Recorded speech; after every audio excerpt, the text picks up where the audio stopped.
Mm. Ja, hallo und herzlich willkommen zu einem neuen kleinen Review. Ich habe ein neues Roguelike-Spiel gesuchtet. Also das heisst, ich habe jetzt etwa 17 Stunden rein. Ring of Pain. Das ist einfach insane. Es macht mega Spass. Es ist sehr einfach zum Verstehen.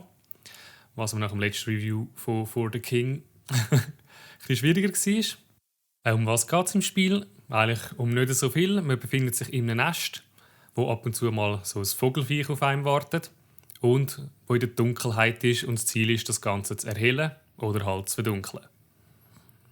Ja, das war schon die ganze Story gewesen. Gleich wie bei anderen Roguelike-Spielen schaltet man Sachen frei. Man hat dann seine Sammlung mit verschiedenen Gegenständen. Man kann ein Start-Item mitnehmen und je nachdem, wie viel man das Spiel abgeschlossen hat, kommt man bessere Start-Items über. Und die helfen zum Teil schon recht. Wir probieren heute einen Durchlauf auf den Schwierigkeitsgrad Mittel. Ich habe da schon hart schwer freigeschaltet. Und schon mit Mittel ist es recht schwer. Gut, gehen wir rein. Ja, so sieht das Spiel in-game aus. Warum ich lache? Ich glaube, das ist die schlimmste Aufnahme, die ich je gemacht habe. Zuerst hat das Audio nicht funktioniert. Also ich habe keinen Ton vom Spiel. Da habe ich jetzt etwa 3/4 Stunde gebraucht, um das zu machen. Und jetzt habe ich eine schöne Aufnahme gemacht, perfekt, und habe gemerkt, dass ich vergessen habe, den Aufnahmeknopf zu drücken. Toll. Darum das Ganze nochmal. Ich hoffe, es ist nochmal gut. Viel Spaß. Also, wir fangen nochmal an. Wir sind jetzt hier in einem Ring of Pain, erste Ebene. Wir haben hier eigentlich alle Karten, die man sieht, und wir können uns durch die Karten bewegen. Wir haben vorne 2, die wir immer auswählen können. Und was nachher in dieser Reihenfolge weitergeht im Ring entlang. Wir haben zum Beispiel ein Viech, das wir angreifen können. Und wir haben jetzt hier so einen Schatz, den wir aufmachen können. Wir werden jetzt für das Spiel zuerst mal das Viech angreifen und alles erklären. Wir sehen, das Viech macht mir unten links, da sieht man unser Leben. Und wenn ich aufs Viech gehe, sehe ich, wie viel Damage das uns macht. Das wäre jetzt 2. Ich mache ihm auch 2 Schaden, weil ich habe da unten 3 Angriffe. Und der Angriff minus Verteidigung ist gleich der Basisschaden. Also das Viech hat etwa 1 Rüstung in diesem Fall. Mathematik lässt grüßen. Dann haben wir selber auch Verteidigung, wo wir auch den Schaden der Gegner minimieren. Und zum Teil sogar können ganze Schaden blocken, wenn der Wert genug hoch ist. Dann haben wir Geschwindigkeit. Geschwindigkeit bedeutet, wir werden zuerst angreifen. Wie gross ist unsere Ausweichchance und wie gross ist die Schleichrate. Das heisst, die Ausweichrate wäre jetzt hier 2%, also fast nichts. Das heisst, dass wenn er uns angreift, dass wir den Angriff komplett negieren. Und Schleichrate bedeutet, wie gross die Chance ist, dass wir uns am Monster vorbeischleichen können. Das heisst, wir können uns hier vorbeisneaken. Und dann, wenn wir es geschafft haben, greift uns das Monster nicht an. Und wenn wir es nicht schaffen, können wir einfach den Schaden über, den wir unten links jetzt sehen. Jetzt sieht man hier gerade, dass das Viech die gleiche Geschwindigkeit hat wie ich, also wird die Initiative ausgelost. Das heisst, es wird entschieden, wer zuerst angreifen nach Münzwurf, kann man sozusagen sagen. Also wenn ich es jetzt angreife, komme ich jetzt 2 Schaden über, das Viech kommt 2 Schaden über. Und jetzt wäre eigentlich die Initiative entscheidend, weil wenn ich zuerst angreife, dann ist es tot, dann komme ich kein Return Damage über. Und sonst halt schon. Ich gebe jetzt nochmal einen Angriff und ich habe Pech gehabt. Er hat gewonnen, darum habe ich jetzt schon 4 Leben verloren. Da haben wir jetzt den Schatz. Aus dem Schatz heraus bekommt man Items. Die sehen wir alle da unten dran. Das ist unser Start-Item. Und dann haben wir so Helm, Händchen und so weiter und so fort. Und wir kommen das Magiebuch über, das man immer wieder brauchen kann. Also all paar Zeug kann man dann zum Beispiel sich heilen oder Gift verteilen. Oder sonst halt irgendetwas. Und Schriftrollen, die man einfach einmalig brauchen kann. Ja, dann pappen wir mal da die Box auf. Und da haben wir da jetzt sogar gerade 2 Magiebücher bekommen, was uns am Anfang, ich sage jetzt mal, eher weniger bringt. Da kann man einen Zug warten. Es gibt Situationen, wo es gut ist. Oder Fechter kommen mehr Angriff über für den nächsten Angriff. Und da sieht man schon, alle 6 Züge kann man das brauchen. Da oben kann man das Set erneuern. Also gut, ich habe das Spiel 17 Stunden gespielt und habe es erst heute gesehen. Das brauchen wir jetzt gerade. Und hoffen, dass wir etwas Besseres bekommen. Jetzt haben wir also Sandaletten. Geschwindigkeit 2, plus 2 Lebenspunkte. Oder das Donnerei. Das heisst, jeder Dungeon hat einen zusätzlichen kleinen Trank, was halt für mehr Heilung würde sprechen. Aber gibt -1 Verteidigung ist am Anfang recht viel. Darum gehen wir jetzt mal auf die Sandaletten. Gut, dann das sind die Ausgänge. Da geht es dann so wie in das nächste Nest rein, also in den nächsten Ring of Pain sozusagen. Ist jetzt die Frage, ob das schon ein Ring of Pain ist oder das Grosse. Ich würde sagen, beides. Ja, das wäre jetzt Geduld zum Beispiel. Es hat immer so Themen und wenn man es ein paar Mal gespielt hat, weiss man, was zu welchem Thema gehört. Da gehen wir nachher auch rein. Dann hat es dann nochmal so ein Viechli, das hauen wir jetzt weg.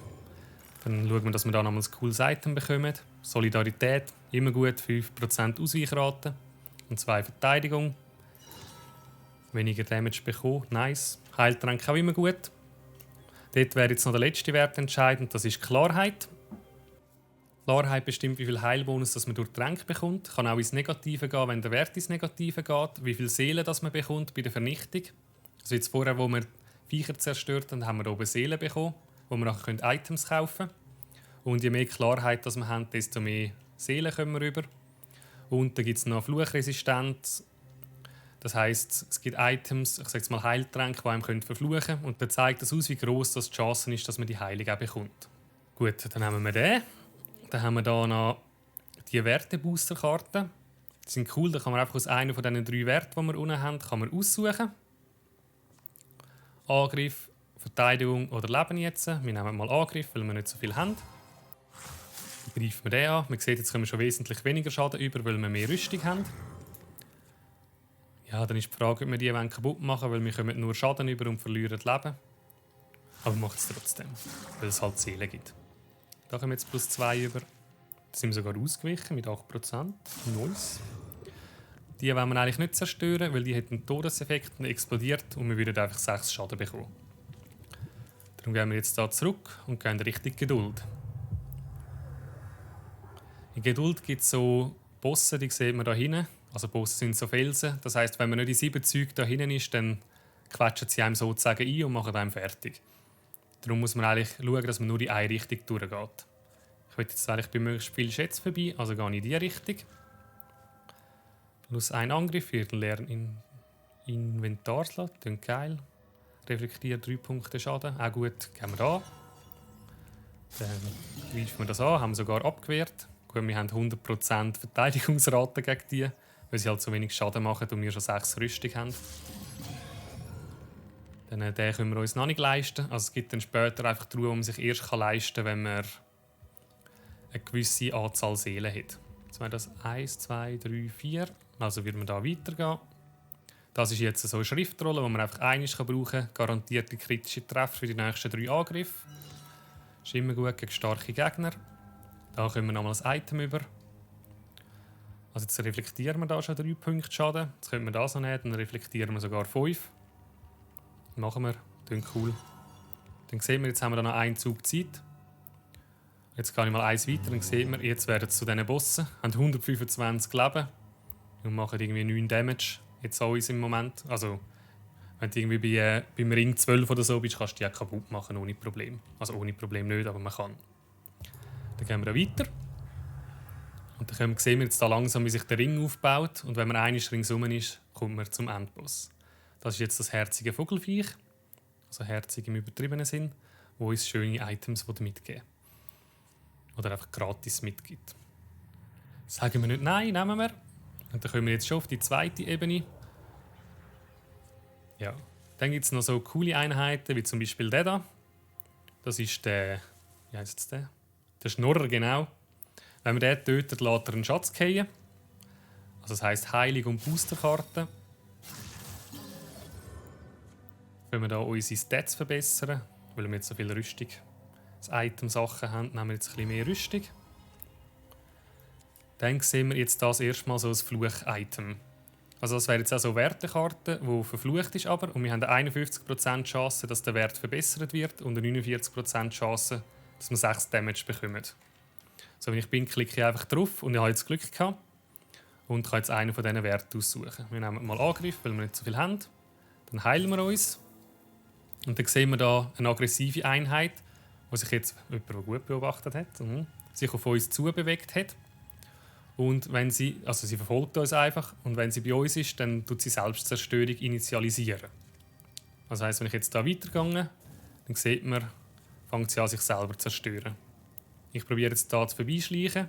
Ich habe jetzt einerseits 23% Chance, dass ich mich vorbeischleiche und andererseits habe ich 40% Chance, dass ich den Angriff negiere durch die Verteidigung.